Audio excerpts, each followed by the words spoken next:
Okay, so we have them on the phone. So what do we do now? Well, just to get away from the whole thing about them hassling you about your prices, and most of us are scared about them bombarding you with the hassle about pricing and things. If you drive the conversation, and the best way to drive a conversation is to ask questions. So it's a little technique, it's a trick in a way. So if you just let them govern it by them doing all the question asking, that's not good because they've got you. What you've got to do is get them. So you've got to ask the questions. And then of course, when you ask a question, you've got to listen. And listening is a very powerful thing to do. I get reminded all the time, because I talk a lot, to listen. And I've got to take the time sometimes, I've got to discipline myself to actually listen. And when I ask the questions, not to answer the questions for them. Sometimes my wife tells me off when she hears me in a consultation, and I'm so excited and sort of energetic that I ask questions. She says, "You've answered the questions for them. Let them answer the questions so that they're being listened to." So I suggest here, especially with the telephone, that that's a very important point, because it gets them involved. And if they're in a hurry, it slows them down because they know that they're in a process where someone's actually caring about them because questions being asked, and they're providing the information that we need later on. So do your best to turn it into a firm booking, because people are always hedging and always saying, never let them get into a situation where they'll say, "Oh, we'll call you back," because there's ways around that. And you do that by offering them times you start by saying, "Look, when do you think you might be able to come in?" And so it's not saying, "When are you coming in?" "When do you think you might be able to?" And then they'll answer that, because it's not a commitment. So because you've got that information, then you know that really they are available in those times. And so you just say, "When is a good time? Tuesday or Wednesday or whatever." Now, this is a very important time as well, because this is when the diary becomes involved. And the diary is your life. So once again, love for us, love for them. Yes, we love them, but we've got to love us too. So it's really important, if you're a solo operator, that you use your diary to give yourself a great lifestyle. So what we do is, people like a choice. They don't want to be forced into saying, "Look, we want a Saturday." Sure, we've got Saturday the 18th. Oh, well, that's just not good because there's no choice. So people, if you're going to give people a choice, give them only two choices. People like a binary situation. They like a two, either or. So you say, "Would you like," so they say, "Well, look, we only want a Wednesday, we want a Wednesday." And you say, "Great. Would you like this Wednesday? Would you like this Wednesday?" "Oh no, we want such and such a Wednesday." "Oh look, I'm sorry man, but we're actually booked that day. Would you like this Wednesday? Would you like this Wednesday?" And they actually almost always acquiesce and pick one of those days. Now the reason that you've done that is because on the other Wednesday that they chose, you might want to be doing something else. So give them choices, but the choices are to back up the practicality of your life. So make sure your diary gives you a great life. And so how you treat the diary, how you look after the diary on the phone is really important. So here's some questions that we can think about asking them. What did you think when you got the voucher? So I'll just touch on that quickly. I have a system where we give vouchers, and it's what we call a loss leader system, or it's a business to business, where they've been given a voucher that gives them a free sitting with me and a free portrait. And we can go into that, we'll go into that another time. So in our instance, what did you think about the voucher? In your instance, whatever it may be, if they've called you, you should find out why they've called you and how they've called you. So it might be a reference from somebody else you've photographed, etc., etc. And so you ask them what they thought about the pictures that they've seen already, what they thought about the website perhaps is the reason why they've called you. So get them, you make sure you start asking the questions so that you're in control of what's going on. So the first thing is you might ask them as an introductory, that sort of question. And then this is a really good one too, because even though you haven't photographed them yet, you might ask them, when was the last time that you were photographed as a family? And it's a good qualifier, because if they've been photographed already by somebody else, as often in my instances they have, it means then that they are actually into what we've got to offer. And it's also a good qualifier as well, because that may or may not have been a good experience for them. And often as not, it's not. as good an experience for them as it should have been, and as good as an experience it will be that you're going to give them. So you can kind of ask them about that, and when they expand on what experience they had, you just go with the flow. So if they've had a good experience and they love the shot, that's cool. You say, oh look, we're really looking forward to coming to us, and we'll give you something a little bit different, and you'll enjoy it as much as you did then, and hopefully even more. And then even better, and they say, oh look, the shot was crap, and the shooter was busy and bossy and pushy and all those things, then fantastic information for you to act on. They're all the things that you're not going to be. So it's a really good qualifier. And once again, did you love the experience? Who took your portraits back then?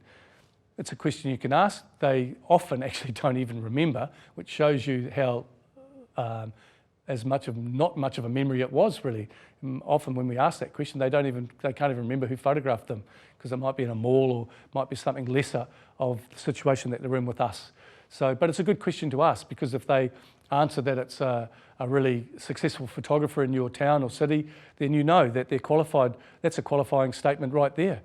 You know that if it's John or Mary down the road and you know that what they charge, then you know also that they can spend that sort of money with you. Were you happy with the end result? Once again, as I've discussed, whatever they say, you can work off it. If they were, great, we can provide you with the same. If they weren't, even better. We're going to beat that situation for you and make you really happy with what we do. We're really confident about what we can do for you. So a line that we use often on the phone, because time is everything. Everyone's time poor. So you've got to get them, you've got to sow a seed in their mind, if you like, about why it is that they're going to make this booking, that they're going to put other things to one side and make the effort to make this booking, this appointment. So, there are always many things in our lives. There's kids' lessons and what have you. Target a date and just put all those things to one side for once and bring your family along together. Make it a memorable event for the family, and come and have your portraits taken. Perhaps even before or after you come to the sitting, have a lunch together, or after the sitting, go for dinner together, and create a really nice memory of that day, and just make it a family day, because in 10 years' time, you'll be glad you did. Now, some of us are busy and some of us are not so busy. So make sure you overfill your diary, because appointments drop off, and you want to have a system that sort of caters for that, if you like. And so if you're new or busy, compartmentalise your diary. And by that I mean, now remember, the diary is also your lifestyle, because whatever your business diary sort of says is what you end up doing. And once again, my wife was always frustrated, because I'd never know when we were doing anything particularly in our own lives, because in the end I just basically gave up to my business diary, because we had a busy studio, and almost Sarah, my receptionist, was almost like she was running my life. So whatever was going on in my business diary really was my life. But when we first started our business and we were small and new, we realised after a little while that the diary was our lifestyle, it was our life. So why would you book a Saturday if your little son or daughter is going to be doing something, that they're playing a game of soccer or going to the ballet or whatever, and you wanted to be there? Why would you book every Saturday, so that when those opportunities came around in your family, that you weren't able to do them because you had one sitting on that Saturday and it took up the day? So this is where I introduce a concept called smelling the fear. People can smell fear. So it's a little bit like in the wild, If there's a cornered rat, you know what I mean by that. We all understand that concept of a cornered rat. So also, we photographers and we creators can sometimes fall into this trap. And the trap is this, is that we want the money. We need the money. Sometimes when we're beginners or whatever, we're desperate for that money. But if you behave in a way that shows that desperation, that's smelling the fear. Now, I also think we've all been in a situation where we've bought something or gone to someone's trying to sell us something, and you can just tell that there's a little bit too much desperation in what they're doing. And so instantly as a purchaser, you should recognise that, and then you have the power. That gives you the power, because you know that they're desperate for that sale. And that's what I call smelling the fear. So you don't want to put yourself in a situation where they smell your fear. And part of that, one of the things that you can do where you're going to manifest that fear, if you like, is giving up your days. So if someone says, oh, we want a Saturday, is giving up like all your Saturdays, for example. So that's not smart. And it's if you're new and you're only doing 2 or 3 sittings a week, or if you're busy or whatever, choose one. So once again, people like choices. They need to have 2 choices at least. And we only gave them 2. Humans like either or, not either or and, believe it or not. It gives them too much. So give them either or. So Saturdays are always prime days, aren't they? So if you've got a young family, Saturdays are prime days for you too, just as they are prime for the clients that you have. So we developed a system. They wanted a Saturday. We started with the last Saturday of a month.